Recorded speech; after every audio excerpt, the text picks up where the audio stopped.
ஒரு சின்ன பறவை பயத்தை வென்று பெரிய கனவை அடைந்ததை நீங்கள் காணப்போகிறீர்கள். ஒரு பெரிய காட்டில் பல சின்ன பறவைகள் இருந்தன. அந்த பறவைகளில் கூவி என்று ஒரு பறவை சிறிது பயப்படுகிறாள்.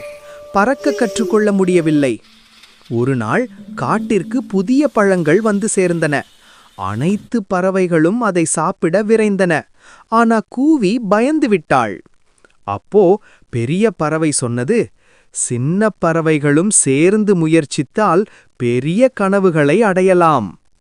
கூவி நண்பர்களுடன் சேர்ந்து பறந்தது. அவளும் பழங்களை சாப்பிட்டாள். அந்த நாளில் கூவி கற்றுக்கொண்டது, பயத்தை வெல்ல நண்பர்கள் உதவுவார்கள். இக்கதை சொல்லும் பாடம், ஒரு தனி முயற்சி கொஞ்சம் பயத்தோடு இருக்கும். ஆனா நண்பர்களுடன் சேர்ந்து முயற்சித்தால் எதையும் செய்யலாம்.